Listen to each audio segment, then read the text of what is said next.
Public meeting தான் public அஜூதா விடங்களை கலக்கிறதுக்கு நீங்க ஏறுவாங்க நாங்க பிரச்சனையில விளங்கிக்கலாம் பயக்கெல்லாம் எல பண்றது பலன் நீங்க பயக்கெல்லாம் எங்க நீதியை கிவி நீதி பயக்கெல்லாம் என்ன பயல்ல அப்படியே சட்டம் விளங்க சட்டம் விளங்குது ஆனா சட்டத்துக்குரிய ஒரு பட்டதாரிகள் கேட்கிற கேள்விகளுக்கு பதில் சொல்லலாம் ஆனா வடக்கு மாகாணத்தை ஆள்றார் தான் எனக்கு அப்படி ஒரு பதவியை கொடுத்துருக்கணும் தானே பப்ளிக்கை சார்ந்துச்சு கேள்வி எனக்கு பதில சொல்லி விளாத்தையும் செய்யணும்னு சொல்லி பதவியை கொடுத்துருக்கணும். தொடர்ந்து எங்கட நாள் கூலிக்கு தான் வேலை செய்கிறோம். வேலையில் விட்டு வந்து திருப்பி அழுத்தம் கொடுக்கறதுக்கான ஒரு கவன ஈர்ப்புக்கான தொடர்ந்து ரோட்டில் நிற்கிறோம். நிறைய இடத்துல வெந்து போய் நிற்கிறோம். நிறைய இதால் பாதிக்கப்பட்டிருக்கோம். பொருளாதார ரீதியிலையும் பாதிக்கப்பட்டிருக்கிறோம்.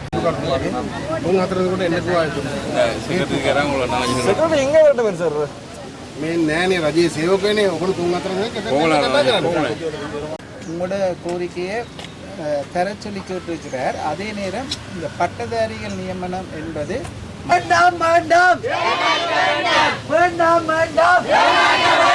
வேண்டாம் வேண்டாம் வேண்டாம்.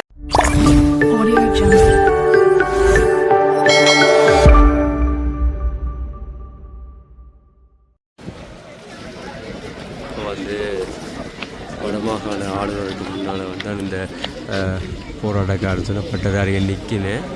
போலீஸ்காரர் வந்து நிற்கிது. பார்ப்போம் இனி என்ன மாதிரி தீர்வு கிடைக்க போகுதுண்டு.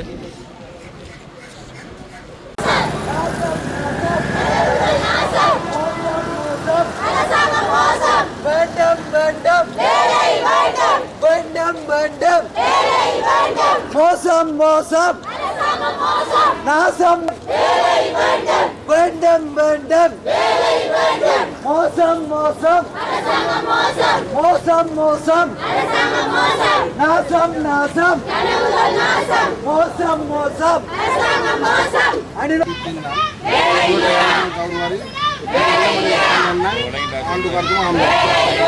மற்ற யாருக்கும் இடையூறு இல்லாமல் உங்களை கூட்டி போகிறா சேர கதைக்கிறாங்களோ அன்பட அவசரமாக கண்டிப்பாக தான் பப்ளிக் மீட் தான் அவருக்கு. அப்போ எங்களுக்கு வந்து மீடியாவோட மீட் பண்ணணும். அவர்களை எவ்வளோ மீடியா அதுக்காக ஏப்ரலில் கேட்டு தான் போகணும். சரியா நீங்கள் கூட யாராவது போய் கதைச்சிடுவாங்க. நாங்கள் அப்பாயின்மெண்ட் எடுக்கலாம். நாங்கள் இப்போ உங்கள்கிட்ட இதுங்களே சரி விளங்கிட்டா சரி சொல்லிட்டு சரியா போய் நீங்கள் வேண்டிய 3 பேர் 4 பேர். ஒரு விஷயம் அப்பாயின்மெண்ட் எடுக்கிற அளவுக்கு இன்னைக்கு நான் அப்பாயின்மெண்ட் எடுக்கலாம். நீங்கள் அவர்கள் சந்தி வரணும் நாங்கள் எதிர்பார்த்தோம். பாதுகாப்பு தரப்பினீங்களாக அவர் சந்தி ஏற்பாடு செய்யலாம். தினம் அறையாவில் அனுகூலத்தும் எங்கள்கிட்ட உண்டோணும்.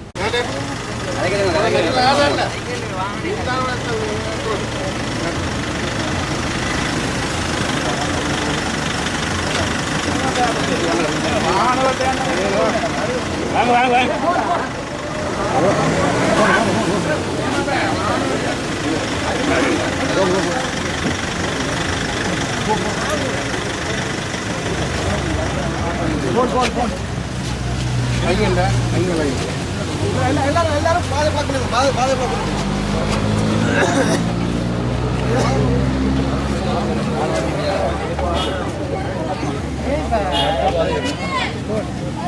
வேண்டும் வேண்டும் ஆளுவே ஆளுவே ஆளுவே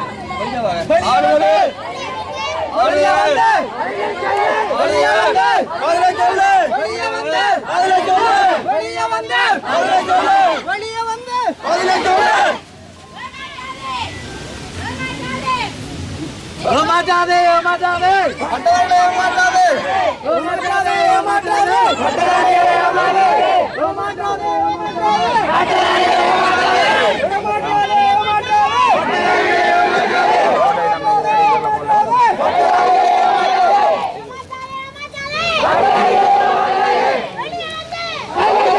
வெளியே வந்து வெளியே வந்து வெளியே வந்து வெளியில வந்து வெளியில வந்து வெளியே வந்து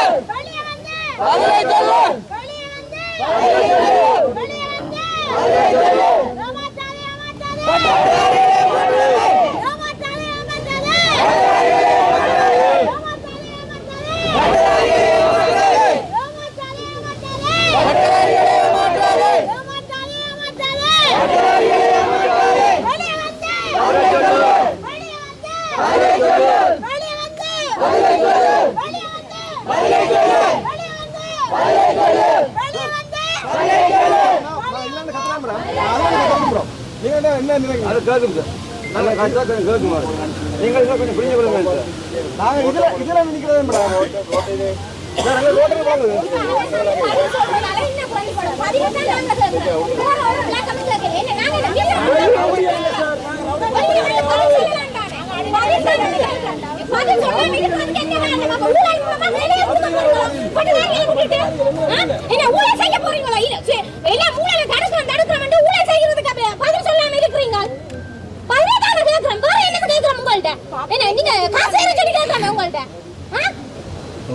பப்ளிக் மீட்டிங் தானே, பப்ளிக் பயப்படுறதுக்கு நீங்க அப்ப ஏதோ தப்பு பண்றீங்க.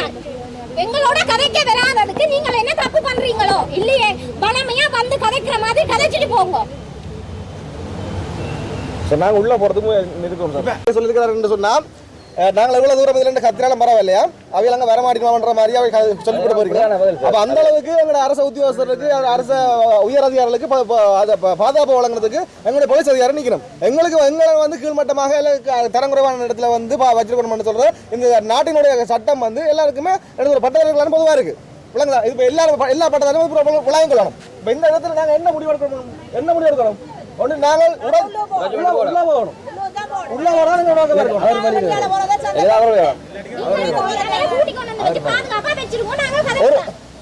ஒரு அதாவது பட்டதாரிகளுக்கு பிரச்சனை சொல்லி ஒரு மீடியாவில் கூட கதைக்கு தெரியாது.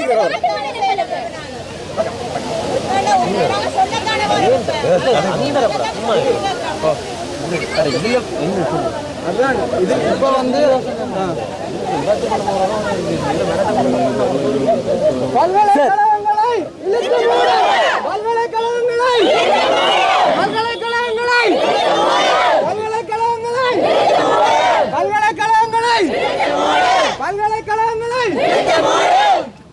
Sir, we are not terrorists.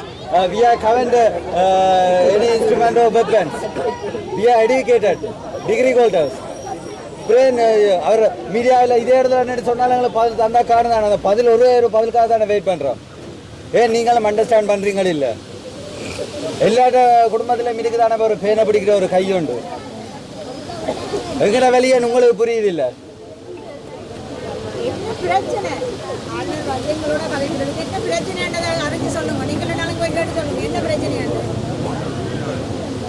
கூலி வேலை செய்து மாதம் 17,000 20,000 சம்பளத்தை எடுத்து உங்களோட குடும்பத்தை நீங்க நடத்துவீங்களே, உங்களோட பிள்ளைகளை நீங்க படிப்பிக்க முடியுமா? இதுல ஒரு போலீஸ் அதிகாரி சொல்லுங்க பாப்போம்.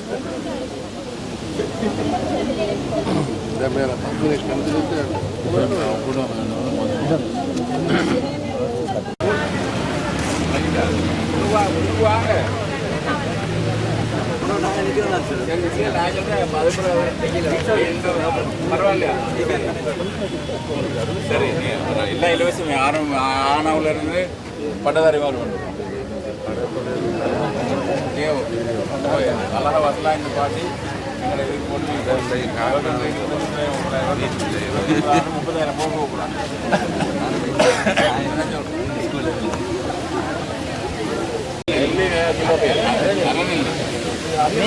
இந்த மரத்துக்கு மரம் அதே மாதிரி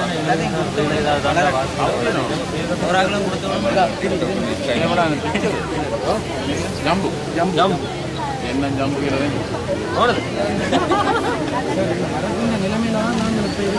தண்ணி ஊற்றினால்தான் வளரும். அதே நிலைமையில தான் நாங்கள் எத்தனை எக்ஸாம்ஸ் பாஸ் பண்ணிட்டு அதுக்கு எக்ஸாம்பிளுக்கு எக்ஸாம் இது வந்து அதிகமாக அப்படியே கொடுத்தது. இது நெல்லிக்கணி அதே மாதிரி எங்களை நீங்க தந்தை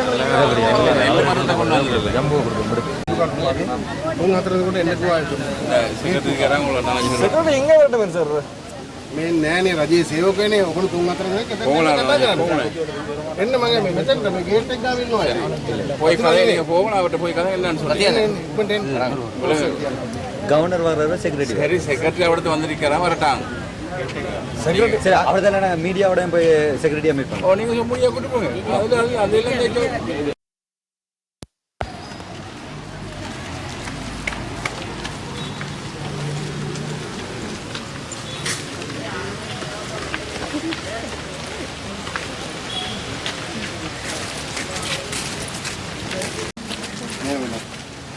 मैं आलू का कुमार मिल गया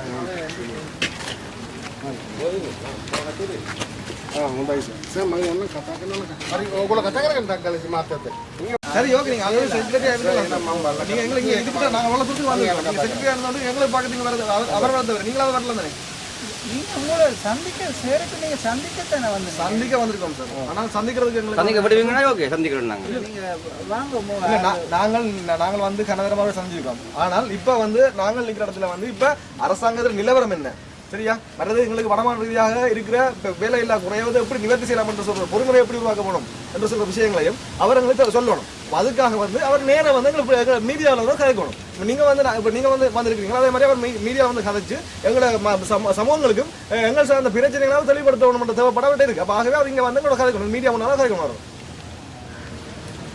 செயலாளர் இலங்கை ரீதியான பிரச்சனை தான் இந்த பட்டதாரிகள் பிரச்சனை. இந்த விடயம் சம்பந்தமாக தலைமை போலீஸ் பொறுப்பதிகாரி வந்து விடயத்தை சொன்னார், இப்படி நீங்கள் நிற்கிறீங்கள்னு சொல்லி ஆளுநருக்கு தெரியப்படுத்தப்பட்டது. உங்கள் பிரதிநிதிகளை வந்து சந்திக்குமாறு நாங்கள் வந்து சார் லாஸ்ட் டைமும் அப்படி தான் 2 பேர் போய் மீட் பண்ணினாங்க. எங்களுக்கு பதில் சாட்டிஸ்ஃபை இல்லை, திருப்தி இல்லை. எங்களுக்கு வந்து நாங்கள் வந்து தொடர்ந்து எங்களோட நாள் கூலிக்கு தான் வேலை செய்கிறோம். வேலையில் விட்டு வந்து திருப்பி அழுத்தம் கொடுக்கறதுக்கான ஒரு கவன ஈர்ப்புக்கான தொடர்ந்து ரோட்டில் நிற்கிறோம். நிறைய இடத்துல வெந்து போய் நிற்கிறோம். நிறைய இதால் பாதிக்கப்பட்டிருக்கோம், பொருளாதார ரீதியிலையும் பாதிக்கப்பட்டிருக்கிறோம். எங்களுக்கு சரியான ஒரு தீர்வு வந்து எந்த ஒரு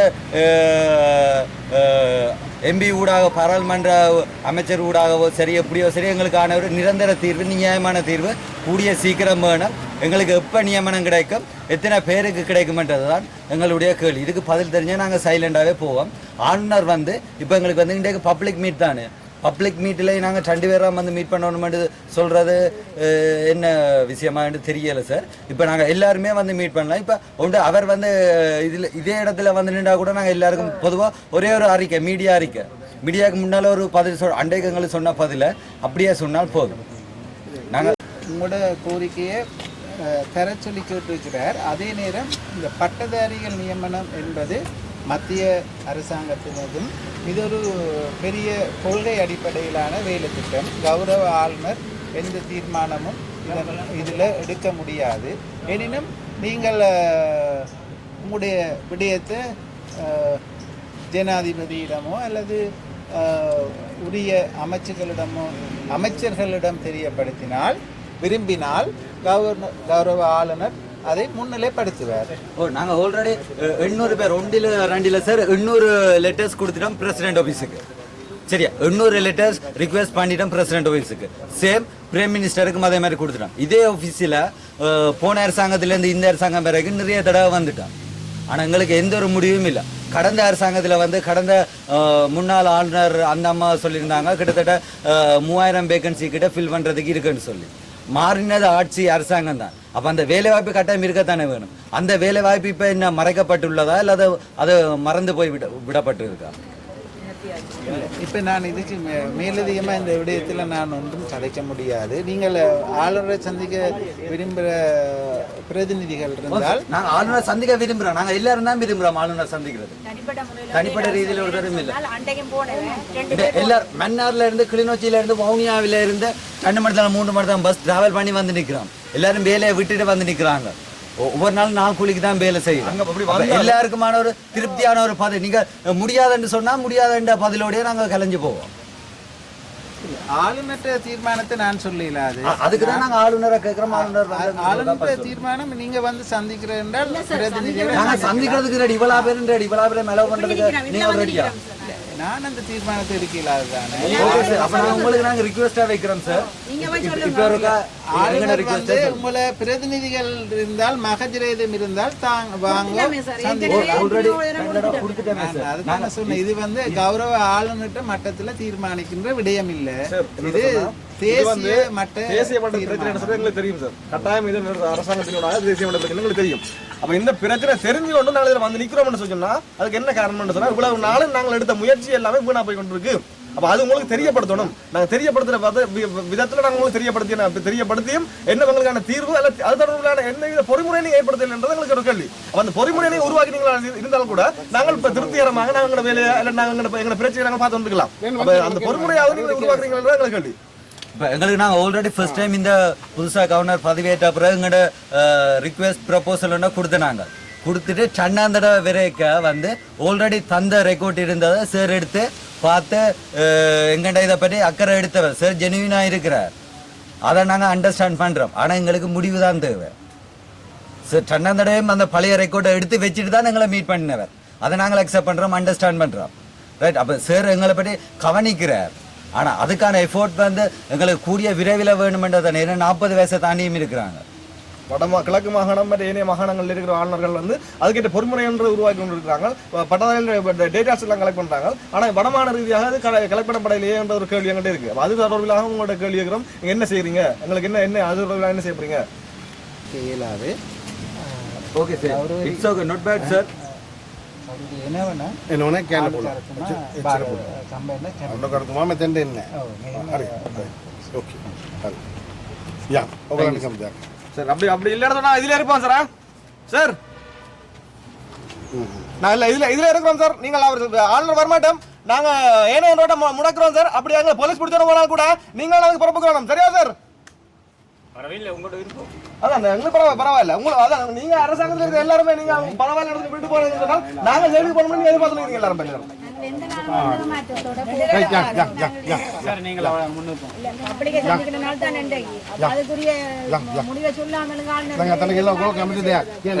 பொறுப்பு இல்லாம சொல்லி வந்து வாங்க இவ்வளோ காலம் 8 மணி நிற்கிறோம் சார் வெயில் காலம். මම මෙතෙන් ඔයගොල්ලන්ට දැන් මම මෙතෙන්ට එක්කන් ආවා. ආණ්ඩුකාරතුමා එන්න කියනවා කට්ටියකට.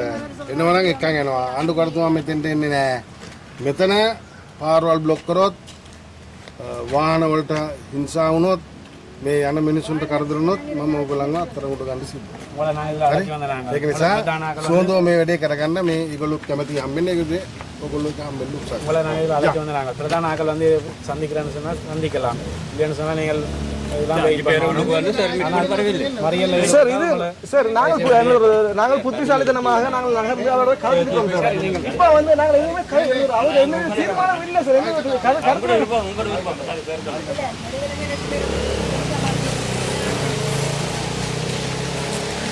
பாதுகாப்புக்கு வந்து நாங்கள் இப்போ පාර බ්ලොක් කරන්න බෑ. වාඩිලා ඉන්න කට්ටිය වාම නැගිටවන්න නැත්නම් මල් දීන් දානවා. வீதியில் நம்ம இருக்கிறார்கள் எல்லாம் ஓரம் படுத்துங்க. இல்லைன்னு சொன்னால் நாங்கள் கூட்டி அழைச்சி சொல்ல வேண்டிய ஏற்படும். இருக்கிறாங்கள ஓரமாக இருக்க சொல்லி அஜுதா விடங்களை கலைக்கிறது நீங்கள் எதிர்வாங்க. நாங்கள் பிரச்சனைகளை விளங்கிக்கலாம். பயக்கெல்லாம் எல்லாம் பண்ணுறது பல நினைக்கிறாங்க. නෑ බය කරලා නෙමෙයි නීතිය කිව්වේ. බය කරලා නීතිය කිව්වේ. නීතිය බය කරලා නෑ. බය වෙන්න එපා අපිට. சட்டம் விளங்குது, බය වෙන්න சட்டம் விளங்குது. ஆனால் சட்டத்துக்குரிய எல்லாம் இருக்கிற எங்களை அவமதிச்சு விட்டுருக்காங்க. කියන එක කිව්වනවට දැන් හොඳයි.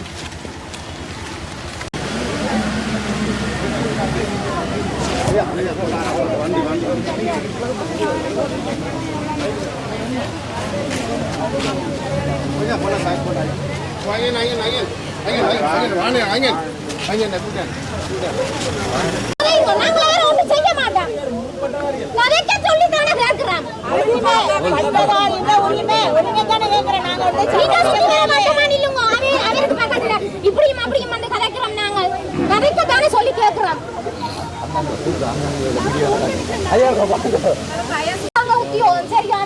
அவை டாக்டர் ஆக்களுக்கு படிப்பிப்பினம், இன்ஜினியர் ஆக்களுக்கு படிப்பிப்பினம். காசுக்கு வழி இல்லாம அந்த டியூஷனுக்கு விடாம இந்த டியூஷனுக்கு விடாம ஆக்கள் எங்களுக்கு ஏற்ற மாதிரி கலையை படிப்பிச்சிருக்கிறாங்க. அது உங்களுக்கு புரியாம நீங்க பயோமேத்ஸ் படிக்கக்கூடிய தகுதி இல்லாதனால அந்த கலைப்பிரிவு இறங்கினாங்க. கலைப்பிரிவுக்கு தகுதி இல்லையண்டா ஏன் அந்த கலைப்பிரிவை வச்சிருக்கிறீங்க? இவ்வளவு காலம் கலைப்பிரிவுல இருந்து வெளியே நாங்களும் இவ்வளவு காலம் கலைப்பிரிவு படிச்சிருக்கணும். படிச்சு எம்பசால வழியில போயிருக்கணும். அவ்வளவு ஆக்கணும் எங்களே. அப்ப இந்த கலைப்பிரிவுக்கு வேலை இல்லைன்னா சொல்லி இருக்கிறேன். இப்ப கலைப்பிரிவுல இருந்து வெளியே நாங்களும் அதுக்குரிய பதிலாக சொல்லட்டும் ஆளுநர் எங்களுக்கு.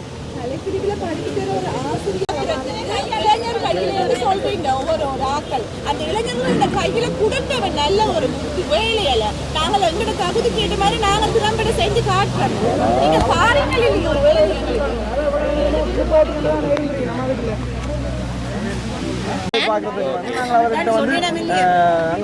சரி என்ன பிரச்சனை வந்து கேட்டு சொல்லுங்க நாங்க போறோம். அவருக்கு இங்க வராததுக்கு காரணம் பிரச்சனையை கேட்டு சொல்லுங்க நாங்க போறோம். வந்து அவர் நேரா வந்து கேட்டா தான் எங்களுக்கு தீர்வு சொல்லாட்டி நாங்கள்லாம் போவோம். நாங்க போறதுக்கு அவங்க தடையா இருக்கிறாங்க. ஒன்று நாங்கள் அங்கே போகிறோம் அவர் போய் வரட்டும் கையொண்டு சொல்லுங்க ரெண்டதான் உண்டு ஒரு ஆள் போல சரியா எனக்கு போய் அது சம்பந்தம் கதைக்கலாது. ஆளுநரையும் இவ்வளோ மீடியாவோட மீட் பண்ணலாமோ? ஆளுநரையும் இவ்வளோ மீடியாவோட மீட் பண்ணலாம். அவனோட செக்ரட்டரி இருக்கு, அவன்கிட்ட கேட்டு நீங்க டிஸ்கஸ் பண்ணி மீடியாவோட சந்திக்கலாம். சாதாரண ஒரு மனுஷனுக்கு இவ்வளவு தாண்டி தான் அவரை பார்க்கணும். பப்ளிக்கு வரும்போது இந்த ஆளுநரே எங்கள்கிட்ட வரக்கூடாது. அவருக்கு பாதுகாப்பு நம்பிக்கை இல்லாம தான் எங்களோட வந்து சந்திச்சிருக்கிறாங்க. ஆளுநருக்கு என்ன எவ்வளவுக்கு பாதுகாப்பு இல்லாம இருக்கிறீங்களோ நீங்க இல்லத்தானே?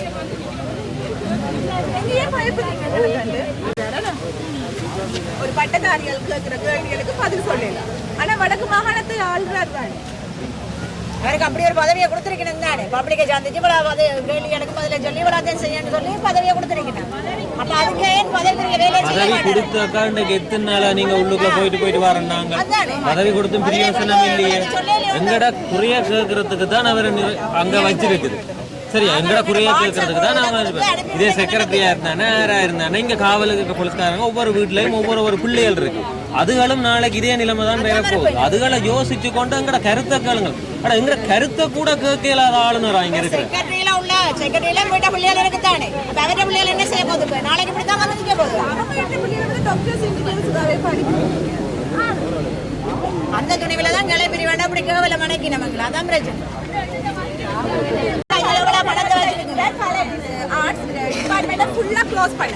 இவே செய்யற செயற்பாடுகள் வடமாகாணத்துல வந்து பட்டதாரிகளை பழி வாங்குற இல்ல வடமாகாண மக்களை பழி வாங்குற செயற்பாடா தான் இருக்க போதே. நீ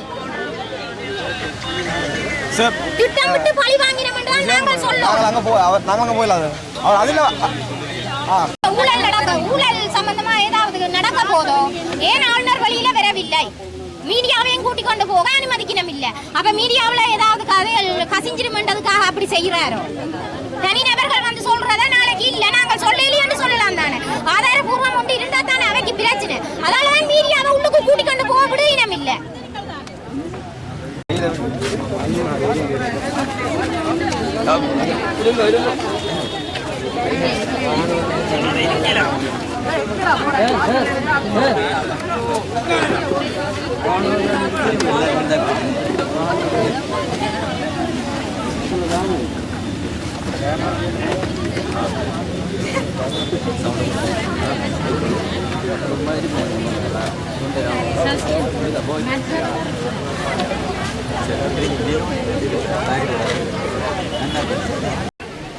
முடிக்கிற பெரிய வேலை நாட்டில்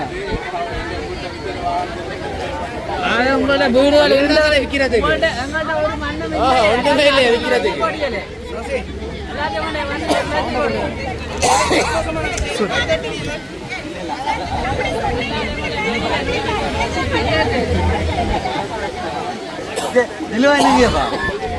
நிலவே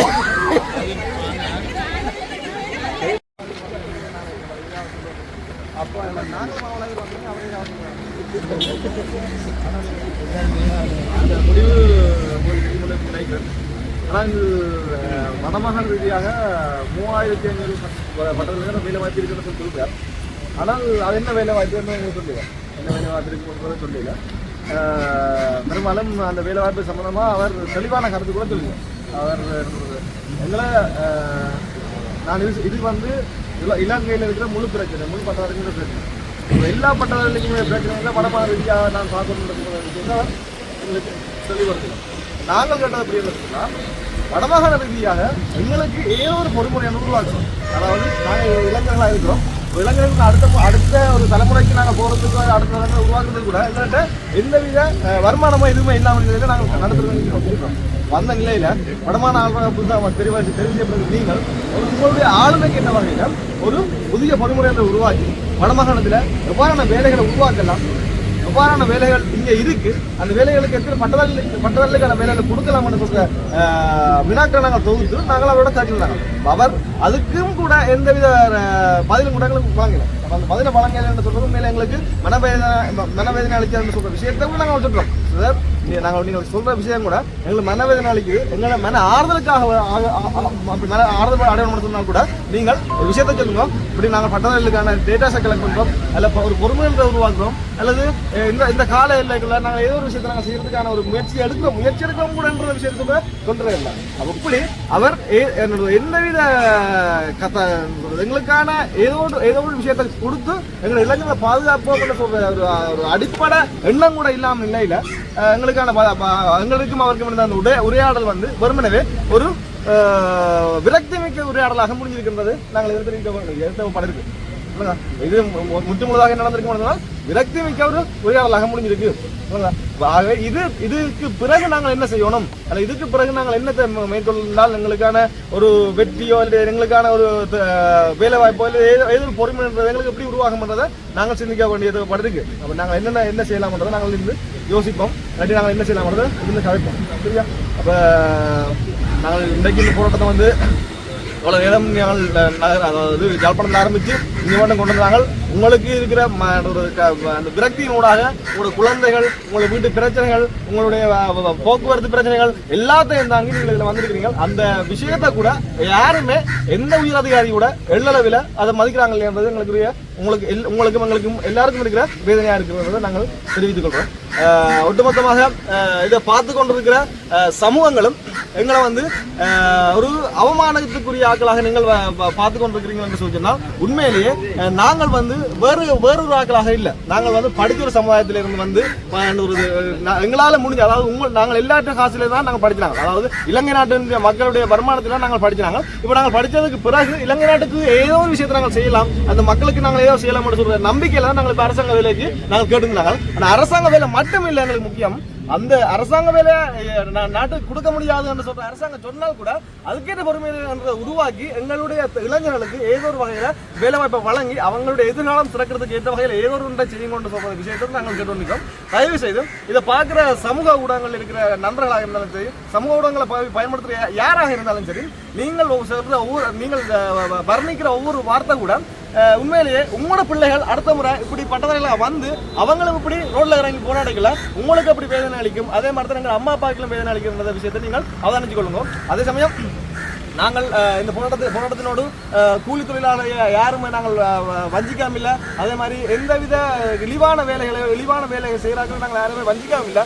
காரணம் என்ன சொன்னால் அந்த இழிவான வேலை செய்யற பட்டதாரிகளாக இருந்து கொண்டிருக்கிறோம் என்ற மனவேதனை கொண்டு இருக்கு. அதே சமயம் அந்த இழிவான வேலைகளை செய்த ஒரு குடும்பத்தை சேர்ந்த ஆட்கள் வந்து இப்போ நாங்கள் திரும்ப அதே வேலை செய்யறது எங்களுக்கு பிரச்சனை. நாங்கள் செய்து இருக்கோம், நாங்கள் அடிமட்ட வேலையை நாங்கள் செய்யறதுக்கு தயாராக இருக்கோம்.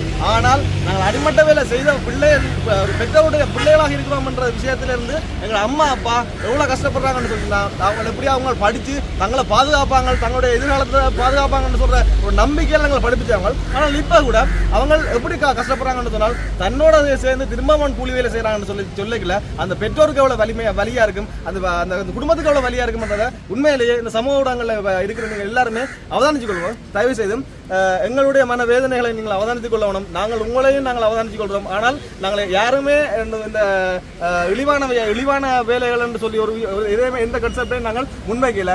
நாங்கள் இதில் ஈடுபட்டு கூலி வேலை செய்து கொண்டிருக்கிறோம் என்ற ஒரு கருத்தில் இருந்து நாங்கள் இதை சொல்றோம், சமூகத்துக்கு வெளிப்படுத்தலாம் இப்படி செய்திருக்கிறோம். தயவு செய்து இப்படி ஒரு சமுதாயம் உருவாகிட்டேன்னு சொன்னால் படிப்பின் மேலையும் கல்வி மேலையும் அதிருப்தி உருவாகி இந்த நாட்டில் வந்து கல்வியின் வீழ்ச்சி எதிர்காலத்தை கட்டியெழுப்புறதுக்கான அறிவு ரீதியான முயற்சி வந்து வீழ்ச்சி அடையும் என்றதில் உண்மையே நீங்கள் எல்லாரும் அவதானிக்க வேண்டிய விடயம். ஆகவே ஒட்டுமொத்த சமுதாயம் என்ன செய்ய கல்வியை வளர்க்கணும் என்று சொன்னால் அதுக்கேற்ற பொறுமையோட அவங்க எதிர்காலத்தையும் அல்ல அவங்களோட பொருளாதாரத்தையும் முன்னேற்றுவதன் கல்வியை அடுத்த கட்டத்துக்கு கொண்டு போகலாம். அதே சமயம் இந்த நாட்டில் வந்து ஒட்டுமொத்தமாக எல்லா இளைஞர்களுக்கு ஏற்ற வகையில் ஒரு பொறுமுறை என்று உருவாக்கக்கூடிய மாதிரி வாய்ப்பு எப்படி இருக்குன்னு சொன்னால் இந்த நாட்டின் பார்லமெண்டம், இந்த நாட்டில் ஜனாதிபதிகள், இந்த நாட்டின் அரசாங்கத்துக்கு இருக்கு. காரணம் என்ன சொன்னால் இந்த நாட்டில் வந்து இருக்கிற பார்லமெண்ட் உறுப்பினர்கள் மிகவும் படித்த பட்டமற்ற ஆட்களாக இங்கே இருக்கிறார்கள். இருக்கிறாங்க. ஆகவே அந்த அறிவை பயன்படுத்தி கொண்டு எப்பவுமே IMF என்ற நிபந்தனை என்று சொல்லி சொல்லாமல் ஒரு பொறுமுறை என்ற உருவாக்கி இந்த நாட்டினுடைய எதிர்காலத்தை கட்டியில் போய் இந்த வளங்களில், அதாவது கல்வி வளங்களாக இருக்கலாம், எதிர்கால இளைஞர்களாக இருக்கலாம் தெரியும், அந்த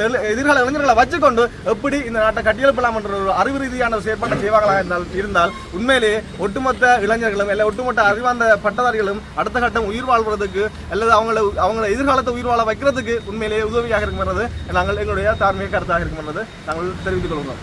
நன்றி.